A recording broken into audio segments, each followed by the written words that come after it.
Ladies and gentlemen, welcome back to another episode of The Intelligent Moron with Alex Silva.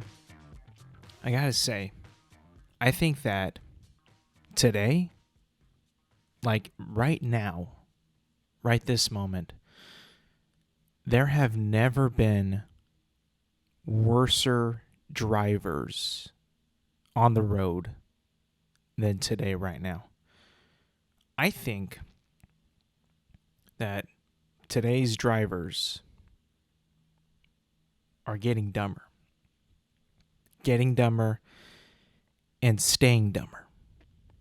Now, that could be because the new crop of people that are getting their license, like brand new 16-year-old kids that just got a car, just got their license, maybe their permit. I don't know. Could be that. Or people are just no longer really following the rules when it comes to being on the road. And I find this happening a lot in residential areas, particularly at four-way stops with a stop sign. I can't tell you how many times that I have been cheated out of going when it's my turn by somebody else who got there before me. I can't tell you how many times it's been happening in the past, I would say like few months that this has been happening. And it's been, happening quite often. I don't know what it is, if it's, again, like these new crop of drivers or people just don't want to obey the rules anymore, or they don't know the rules. I think that, correct me if I'm wrong, but I'm pretty sure I know the rules. And if you get to a four-way stop, let's say you and some guy on your right, and the guy on the right, on your right, gets there slightly before you do, you let them go. That has seemed to have evaded a lot of people's minds nowadays. And I think that because it is no longer, or rather because it's not a light that they have to stop at, that a lot of the times, they'll just try to slow down and then just go. And it's getting kind of ridiculous. I think that four-way stops via stop sign are in danger of getting replaced by street lights. I really think so, because I think that people are so dumb now that they can't read. First of all, people don't even read nowadays. They don't even read at all. So they look at that stop sign and they see that it's red. But I don't know if they know what the word stop means. And they just kind of roll through, or barely stop, or don't signal, or don't go, or don't even go when they're supposed to go. I realize this a lot, especially when a four-way stop via stop sign is busy, is crowded. A lot of people are trying to get through. People will break down. People do not know when to go and when to stay, or when to stay stopped. Pretty remarkable. Now, I think that maybe, possibly, this is all because we don't get checkups that we know the rules of the road very often. Maybe we should do that. Now, I, for one, am not somebody who knows. Well, actually, I am. I know every single rule in the book when it comes to residential driving, and driving in like a neighborhood where there's stop signs up to freeways, all that stuff. I'm aware of all that, all the rules and the speed limits, and when to yield, when to go, when to not go, who has the right of way. I know all that stuff. But there's a lot of people out there that have no idea what these rules are. I think that it's just becoming more and more that, people slack off and they don't know them, and then more and more people don't end up knowing them. And then it becomes just a free-for-all when it comes to these stop signs. And then that's when people get into accidents. And I have seen already one time people get into an accident at a four-way stop because they didn't know when to go. They panicked. Someone tried to cut across, and then boom, they got hit. I've seen it happen. It's crazy to see that there's that many people out there. And I know it's just one silly accident, right? It's only been one time that I've seen it. But that is such a controlled environment. Like, that is such an environment that I feel like is not super strenuous, not a stressful environment, that these people made it a stressful environment in a stressful situation because they are not aware of the rules of the road. I think that there needs to be more of a brush up on your street knowledge and your knowledge of the rules of the road, maybe more often than we think. Normally, at least in California, you're required to brush up on your driving education maybe once every 8 years, unless you have a bad accident or if you go above the speed limit by a certain amount of miles, then you're required a traffic school type thing so you could earn your wheels back and get back on the road. But besides that, let's say you're a pretty good driver, you're a decent driver, no accidents, no tickets, nothing to, put on your driving record that's a bad thing. But you don't really know the rules anymore. You kind of forgot. Now, you shouldn't, because if you're a functioning member of society, you're driving every single day to work and back. But if you're not, let's say you're not doing that, you're driving maybe once a week, twice a week, right?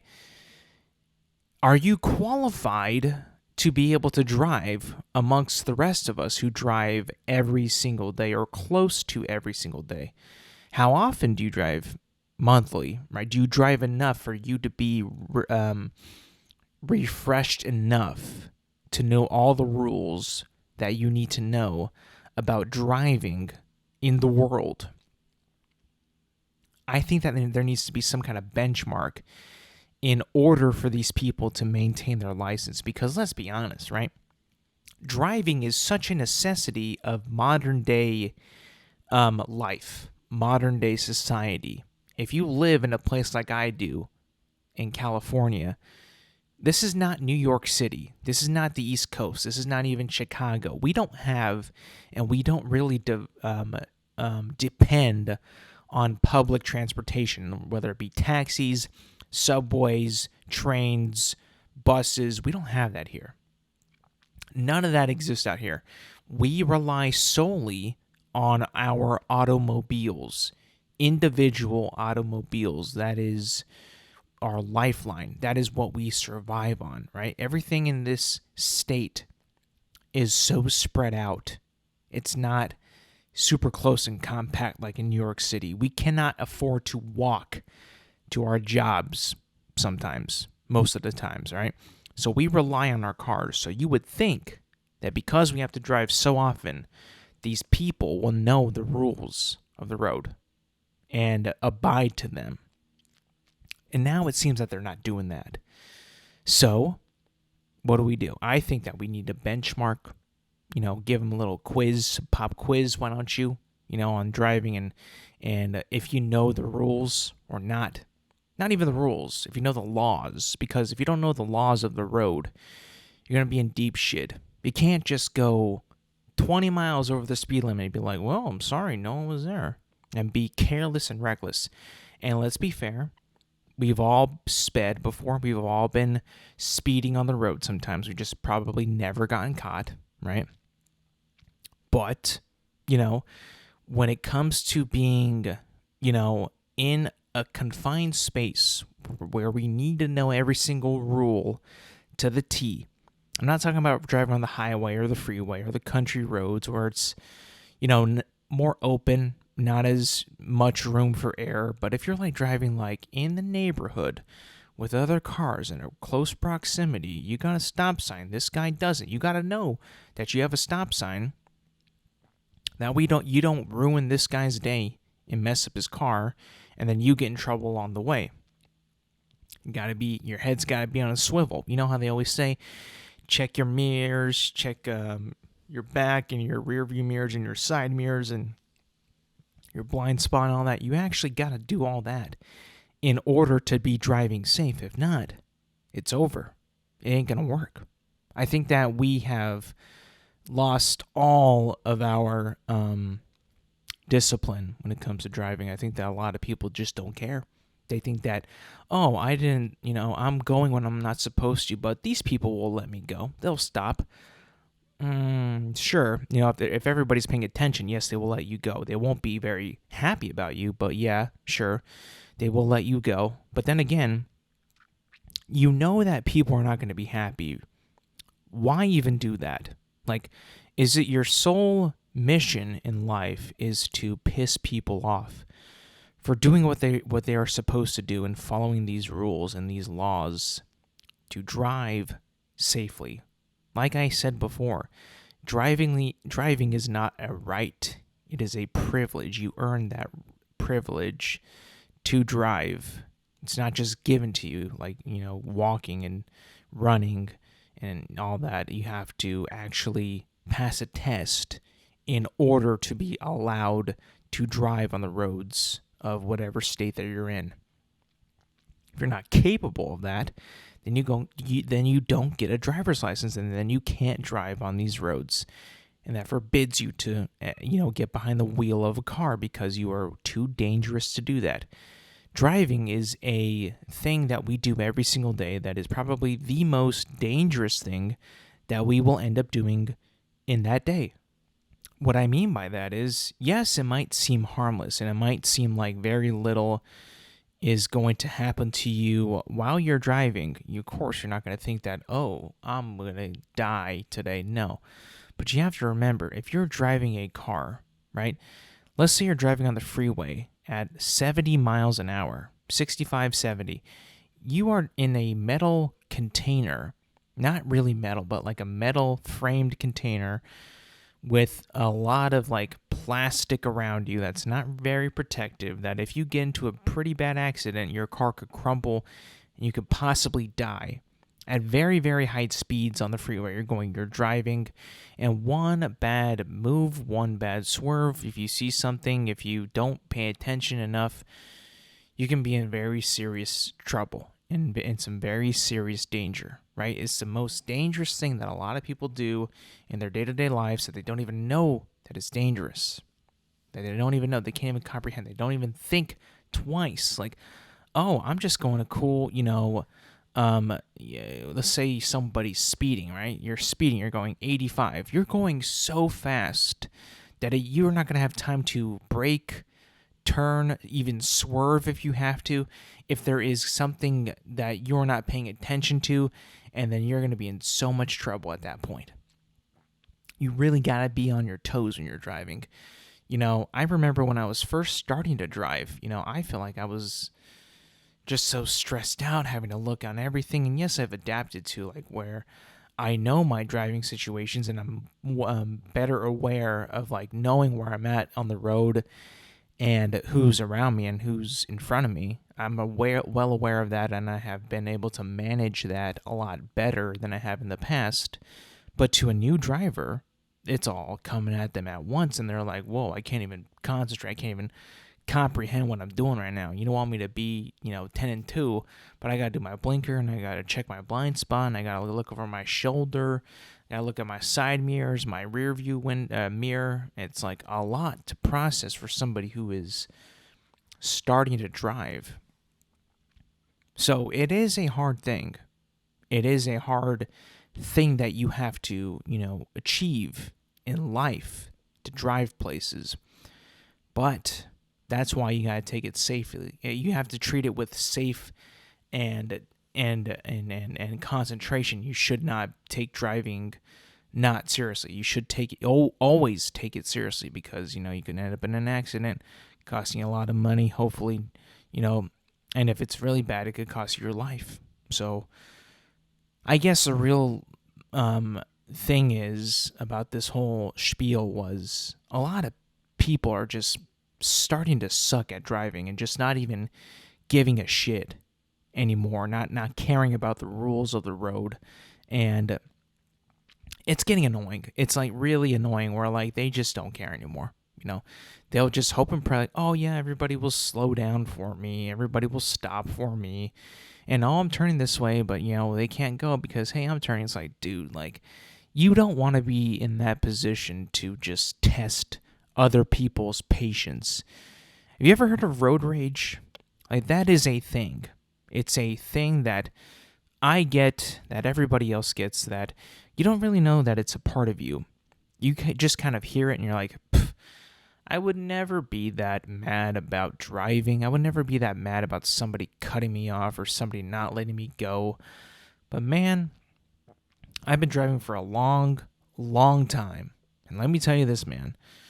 Driving and road rage are kind of like, automatic. They're hand in hand, and everybody has a little bit of road rage.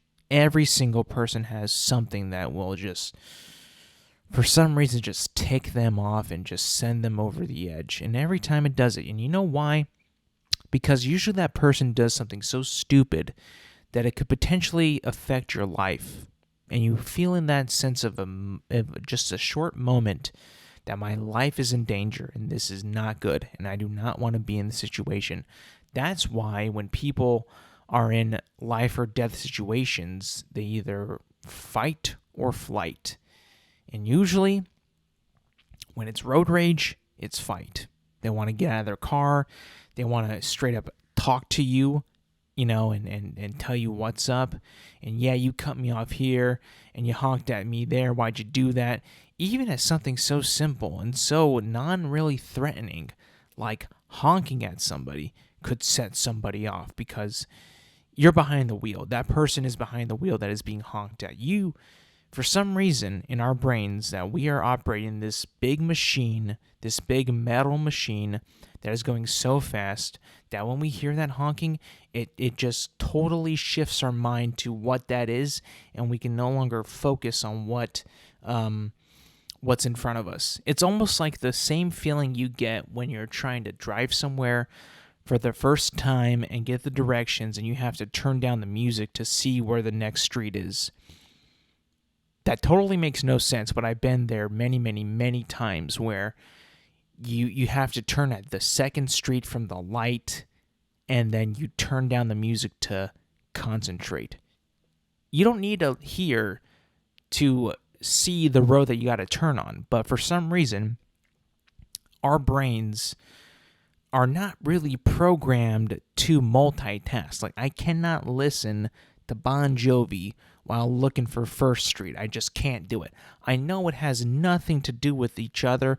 I know I don't need my ears to see, and I don't need my eyes to listen, but for some goddamn reason, when I'm trying to find a new location on the road, I gotta turn the music down. I don't know what it is, and I've been called out by it by many friends and many family, like, why'd you turn the music down? Why'd you turn it down? I don't know, bro. I have no idea. I just have to do it. It makes no sense, but I know I can't be the only person that does that. I think that by me doing that, though, kind of makes me a better driver. And I feel like when I do that in the moment, I'm being, one, a better driver, like I said, but also putting safety to the people around me and the people in my car, that I'm putting full attention to what I need to do and where I need to go. Could be a lot worse. I could just keep the music blasting and not even know where I'm supposed to turn and just speed off and miss my turn. I could do that. What I figured out is, what's a good trick, a good hack actually. If you have a speeding problem, if you tend to have a heavy foot and just kind of let it lay there and just speed up and speed all of the time, and you listen to music, I suggest listening to a podcast, preferably this one, and you will not speed. For some reason, when I listen to podcasts, I've never sped. I just kind of stick at the speed and I don't go over, and I'm much more, a lot more cautious and a lot more aware of my speed that I'm going that I have no issue with speeding while I'm listening to a podcast while driving. It's remarkable, and I figured out that it helps pretty much all the time. I never have the speeding problem while listening to a podcast. Pretty good life hack, I think. If you have that issue, if you do have that problem with speeding, I would try it out. I noticed it pretty much instantly, while I was driving. Like, listening to a podcast while driving is a good way to not speed. And at least in my experience, it's been a pretty good results. It's been good. Oh man, this is not a good time of the year either. By the way, like it's the middle of May, right? Summer is upon us, and it's getting hot, like uncomfortably hot. And, I have to get my car serviced, by the way, too, in like a couple weeks. And, I think I got to get sooner, possibly because my AC doesn't get cold that quick at the moment. So whatever filter or something I got to fix or tune up or whatever in my AC, in my car, I got to do it quick because I was driving home today, and normally I feel like whenever I go on the freeway to get home, I tend to go faster because the speed limit is higher, so I naturally go faster on the freeway than taking the back roads home. And normally what I've realized is by, putting more gas and going faster, revving the engine more, it makes the AC pump out faster. But now I'm at the point now that that's not happening. Now, I'm no car guy, I'm no car expert, but I think that some type of filter or some type of fluid's got to be refilled in order for me to get the AC back to top-notch levels, because right now it ain't performing so hot, or as I like to, hope. I would hope to be super cool. It's just not that at that point right now. It takes a while for it to actually cool down the car, and by the time it starts to cool down, I'm still sweating. I'm already sweating, and it's just like a mess. I hate it so much. So that's kind of a dilemma that I'm in right now. One, it's getting hotter, so naturally I got to put on the AC, and then that means naturally, if the AC is not going to go out, then I'm going to complain about it. And at the moment, I'm complaining about it. I don't know what to do. I guess just take it in, but I have no time at the moment, so I'm going to have to suck it up a little bit, and I guess drive in this car that I love so much. Don't get me wrong, I like the car that I have, and this has been the one singular problem that I've had with this car recently, just this coming up summer, is that it's taken a little bit to get cool. But it seems like it could be an easy fix. I don't know. But I'm also no car guy, so I don't really know if it's just the root of the problem or just a stem from the problem. That didn't make any sense, but I hope that it's not that big of an issue. I don't know, but we'll see. But then again, the fact that it is about to be summer, like I said, mid-May, it's crazy how much this year's gone by. Crazy the fact that just 2 months ago it was raining, and it was good. The rain was, sometimes annoying. It'd be very wet, but I never complained about the weather. I never complained about how cool it was. I was always yeah, this is cool weather. I always appreciate cool weather. If I am inside of a building that is perfectly air-conditioned, maybe even a little too air-conditioned and super cold, to the point where you're a little chilly, actually, in the summertime, I take full advantage. I stretch, I yawn, I get all comfortable. I just want to yawn right now, but I'm you know what? It's hot outside. It is miserable out there. I do not want to take any of this for granted. And just relax and just stay in here as much as possible. And, you hear people it's cold in here. Why don't you just shut the hell up? I don't want to hear any of that. It is hot outside. If you're cold, get out there. I really have a pet peeve, a real pet peeve, for people who complain about it being too cold inside while it's summertime. Where I live in California, it could reach about 110 degrees outside when it's summertime. On any given day in like July, August, September sometimes, it could get really, really hot. And I got people that I know that complain on a dime when it's too cold inside. They'll actually get a blanket. They'll put some sweats on. They'll be like, "Aren't you freezing? Like, go outside. For real. Like, get out of my face. Don't even look at me. If you're cold, get out of here." It's the same thing when it's when they're cold in the winter. Like, you're cold? Put on a jacket. Shut the hell up. Put some socks on.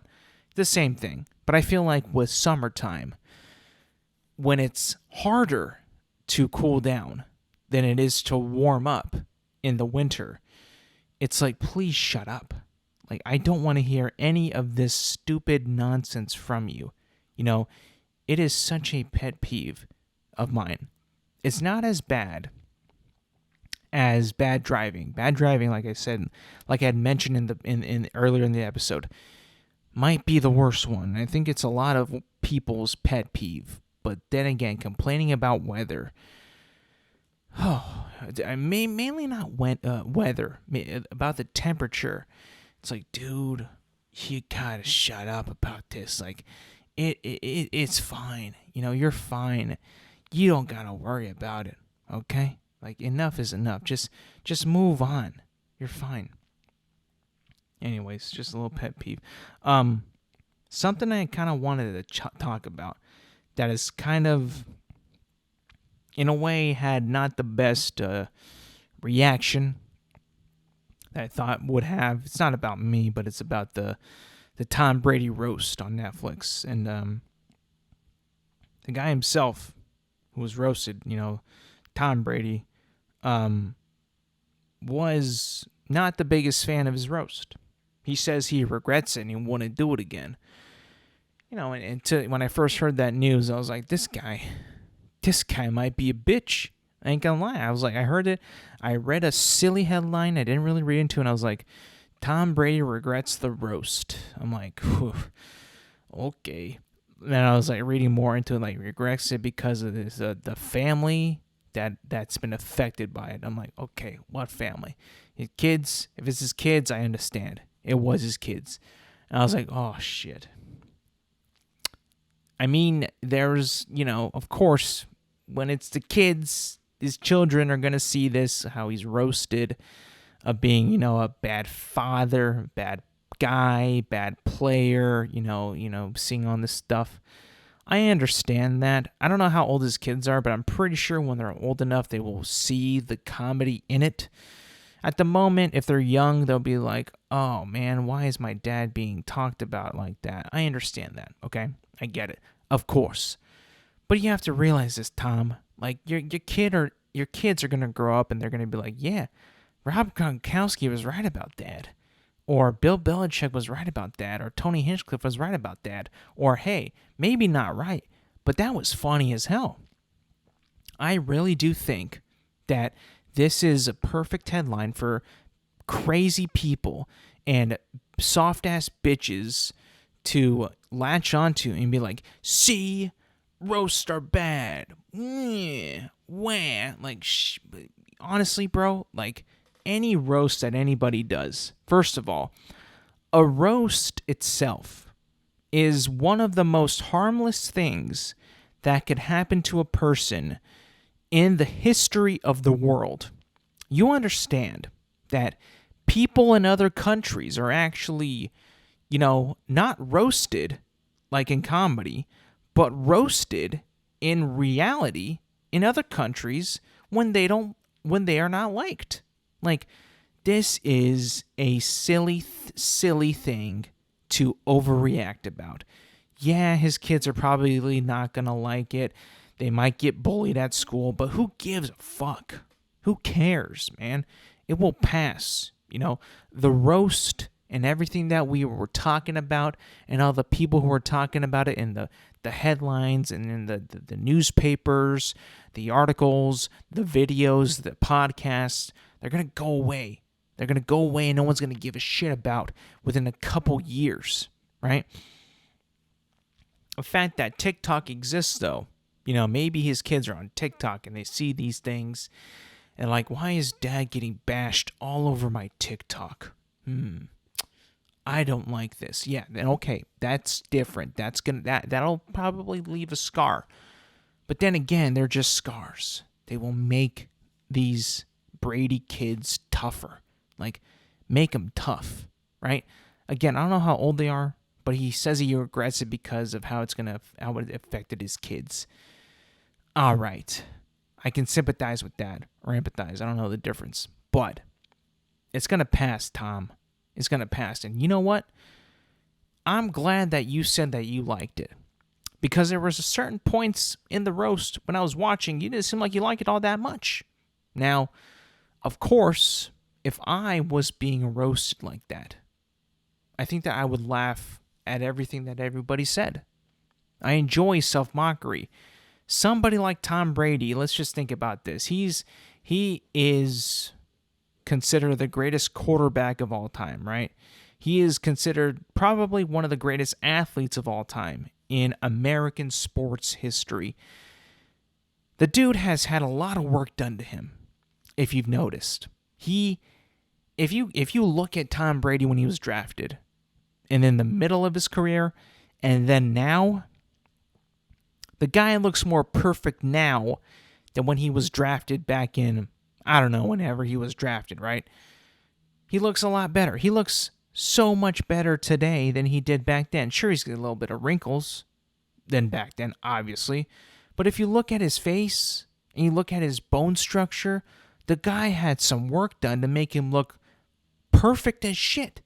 Like, obviously, a guy like that who needed to make that type of surgery maybe is a little self-conscious about the way he looks. We could probably say so. Therefore, you think that he would take someone roasting him, all that well? No. The people who can take roasting very well are the not so gifted people or the not so beautiful people, like myself. I am not a beautiful person. I think that I am quite hideous. I think that I am not something that people want to look like, that people look at and are like pointing like, that is the peak male physique. That is the peak of male beauty. That is the peak male being right there. No, I'm not that one bit. Tom Brady, on the other hand, has been in Men's Magazine, Men's Health Magazine. I'm pretty sure he was probably voted the sexiest man in the world. Possibly. I don't know. I have no idea, but I would assume so, right? He's Tom Brady. He's been called the greatest living American that's ever lived. He has 7 Super Bowl championships. I mean, he is pretty much close to perfect as you can be.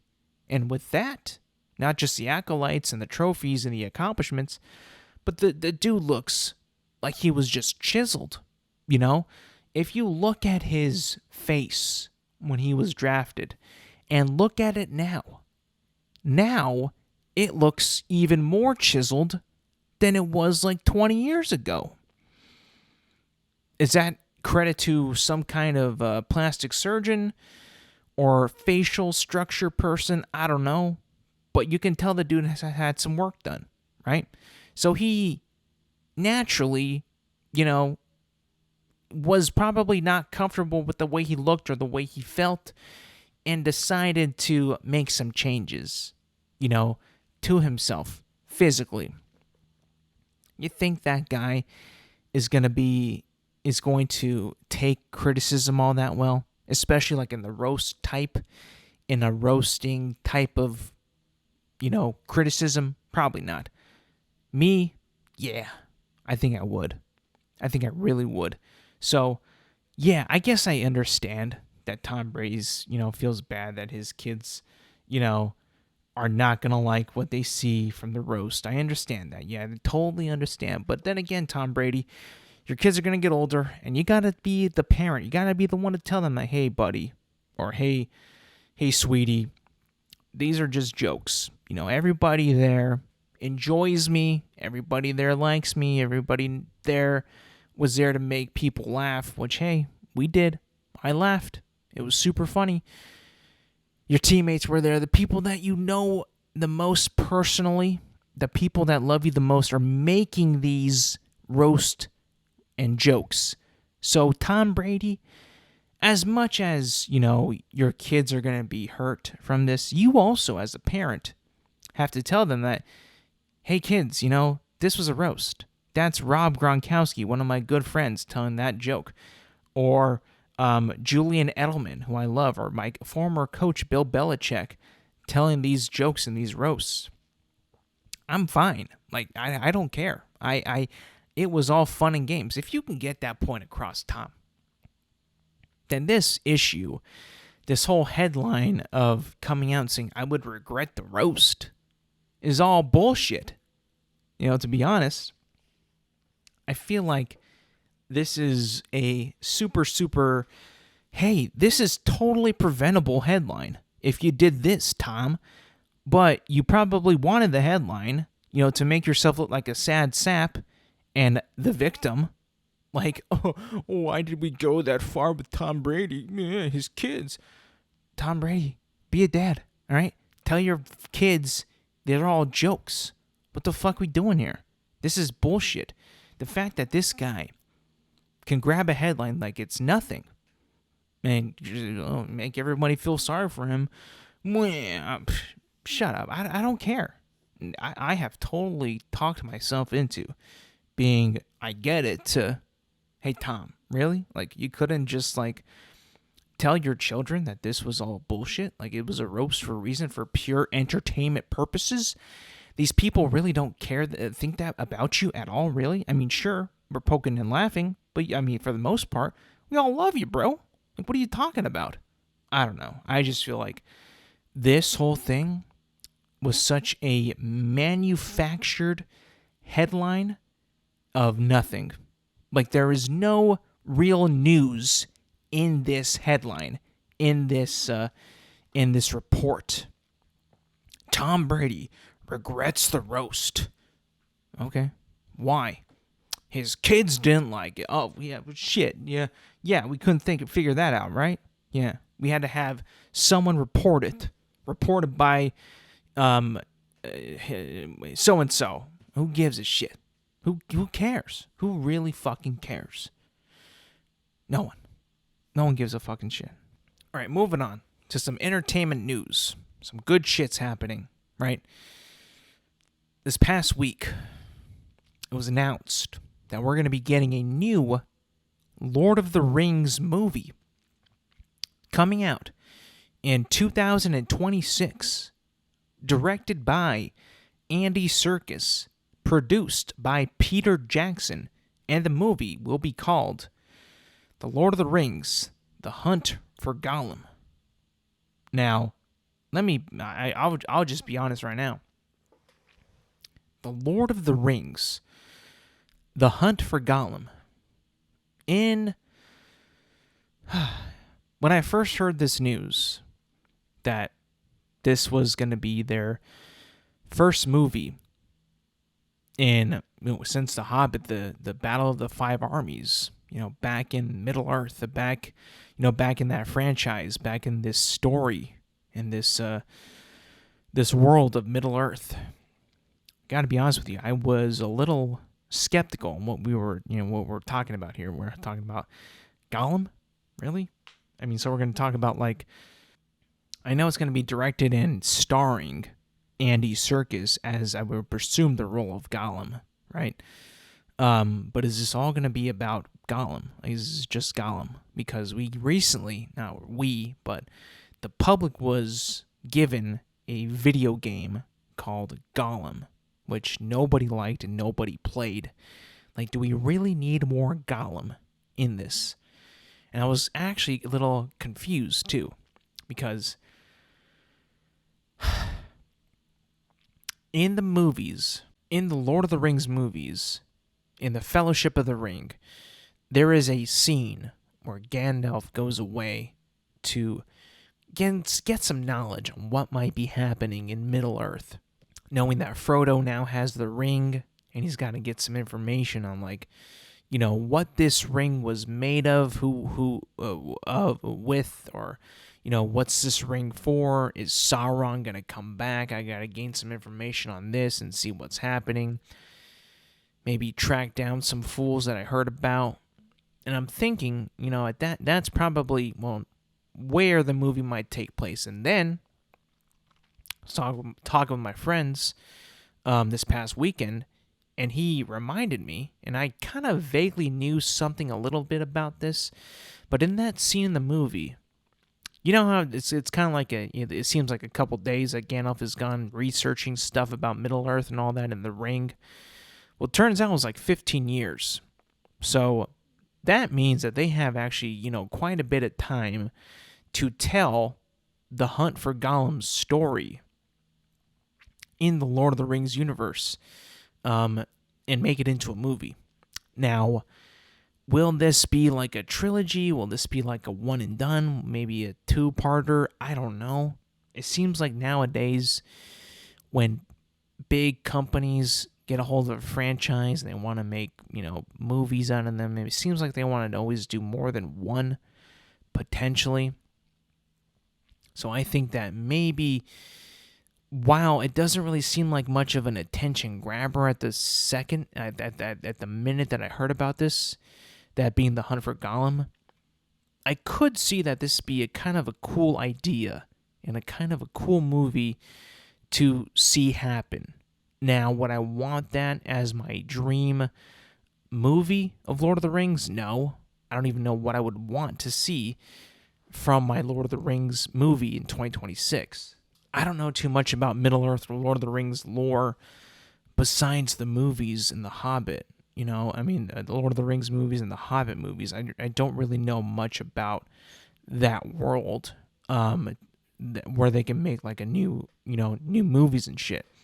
So it's not really something that I was expecting. And when I heard it, I was like, interesting. Will this work? I don't really know. I'm not like super excited. I want to be super excited.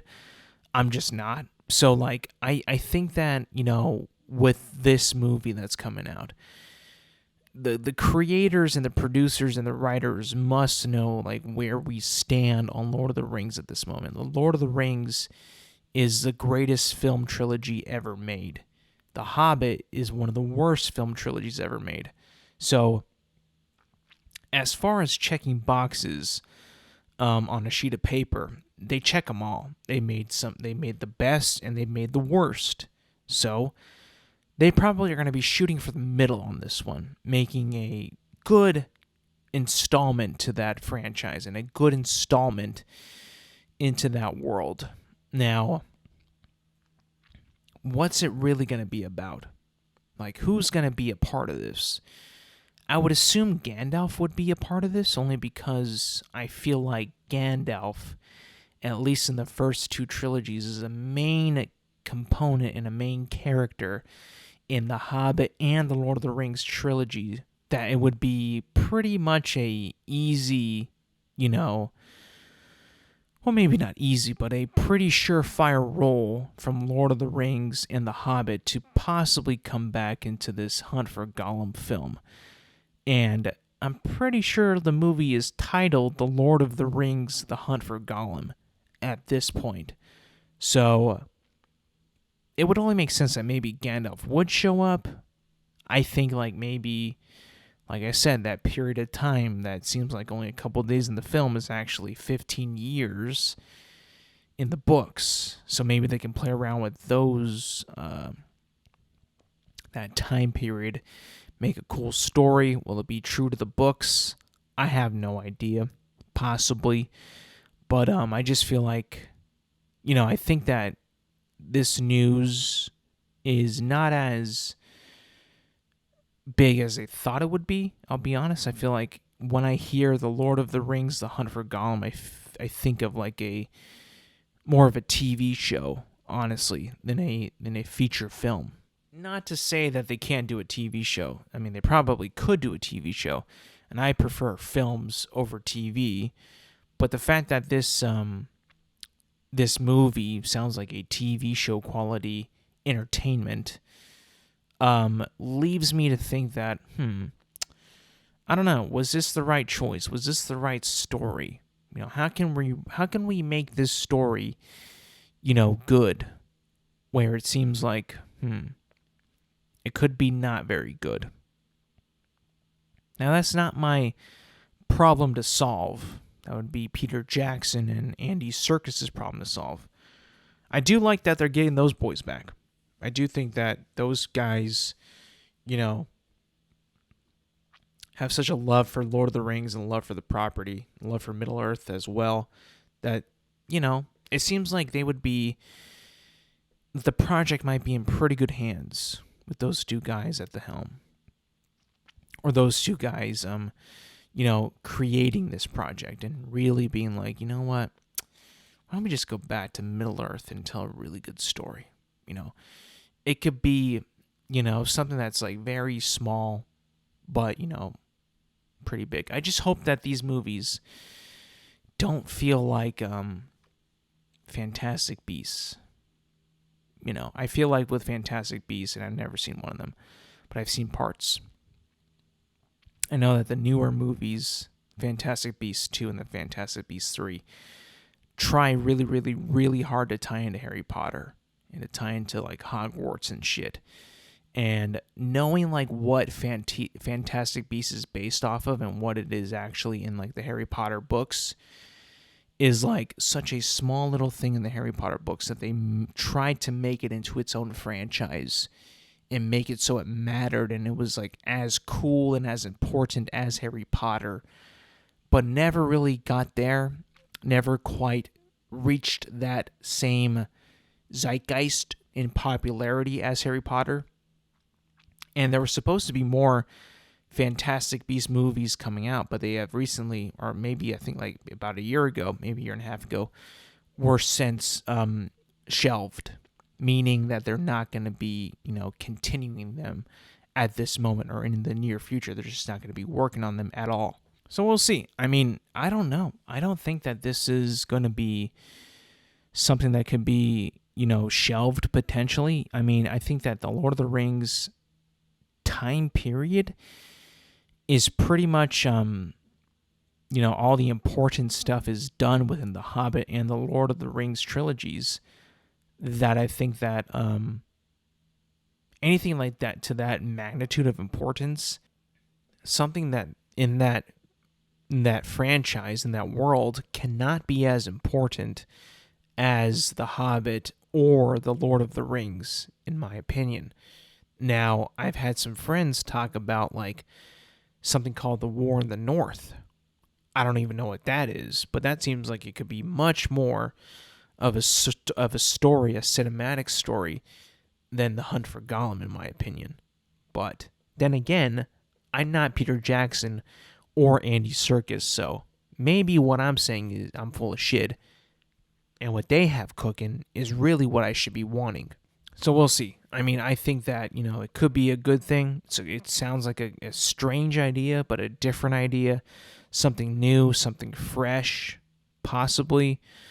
But hey, it could be a cool thing. It really could be cool. I think that with those guys at the helm, I have more support and more hope in that than the Rings of Power show, for sure. Speaking of the Rings of Power, the Rings of Power Season 2 trailer just dropped. And I got some thoughts. Now, as you might have known, I was not a fan. I was not a fan of The Lord of the Rings of Power. I was in the beginning, but ever since it concluded that first season, once that first season concluded, and how much of a waste of time I thought the entire show was, I think that I have become even less of a fan of that than I thought I would in the beginning. In the beginning, I was super positive. I was super intrigued. I wanted it to be good. But then I remembered that this show, The Rings of Power, is being made by people that don't have the complete rights to the Lord of the Rings themselves. Meaning, the person in that show that is called the Stranger is supposed to be Gandalf, but they can't call him Gandalf because they don't have the rights to call him Gandalf. So in a way, in a strange way, this show called The Lord of the Rings, The Rings of Power, is not really The Lord of the Rings. It's just The Rings of Power. It's bizarre because it's not like they're making, dumb shit on purpose and silly shit on purpose. They straight up can't make the cool shit because they don't have the rights to any of the cool shit. And it is quite insane. It's quite the dilemma that Amazon is in because they want to make a show that feels and looks like The Lord of the Rings, knowing that we have always watched and seen and loved the Peter Jackson films, and those have been held to a high standard of not just Lord of the Rings, but filmmaking and cinematography and being cinematic masterpieces, in my opinion, that they went on to still write a show that they can't really write about. They can't really tell what they really want to tell because they can't do it. They don't have the rights to the things that they want to tell in the Lord of the Rings world in Middle Earth. It's weird. It's very, very strange because if they did have the rights, would it be better? It should be better. I mean, I don't think that it would be worse. I don't think. But that's where I'm at right now with this show. That's where I'm at. Like, I thought it was going to be cool. I thought it was going to be cool and fun and epic. It wasn't any of that. It was very boring. It felt very time wasting. A lot of the episodes where I felt in the middle of the season were very dragged out, very long. I didn't really want to, I was just like, where are we going with this? Like, what's going on? How could this not keep going? Like, this is Lord of the Rings. This is like the grandfather and the granddaddy of all fantasy, and these guys are just not making it entertaining enough at all for me. And I think that, if this first season really could not grab me, I don't really think that the second season has much of a chance. And because after watching that trailer of season 2, I mean, I gotta be honest, I just think that that show doesn't really have much of a direction. I can't really pinpoint on what I'm looking at when it comes to that trailer. Yes, I know that Sauron is coming back, but it almost feels like in a way that is not going to matter for anything that happens in the future. I really just don't think that they're nailing the importance of that character. And they're not really also like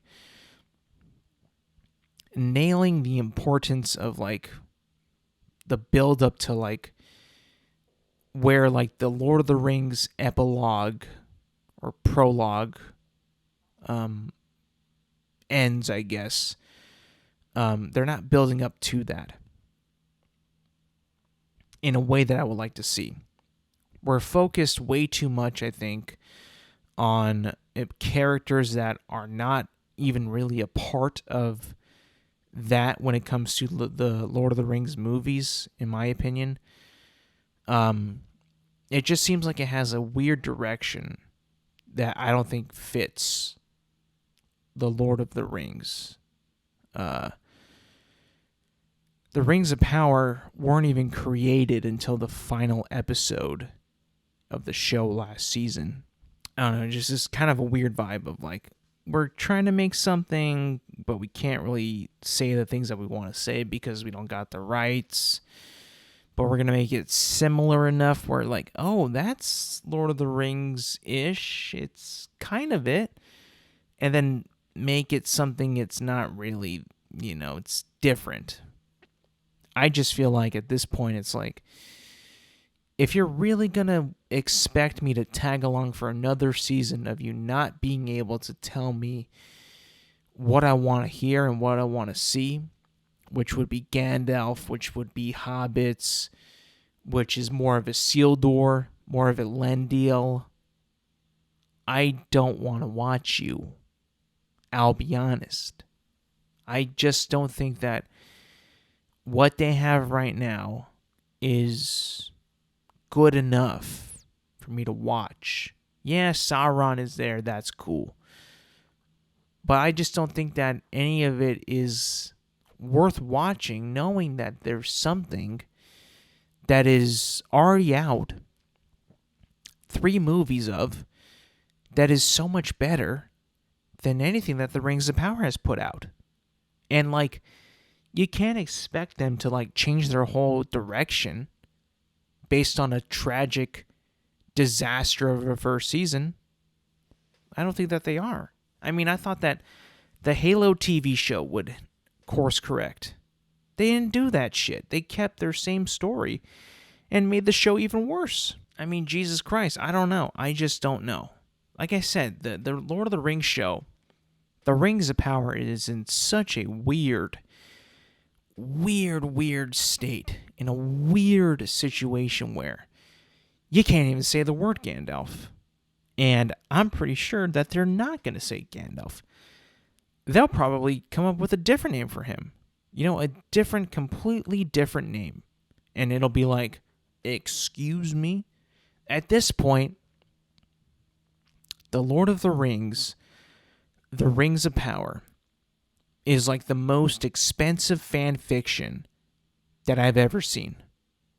The most expensive, because remember that last year when it came out, or was it 2 years ago? I can't remember.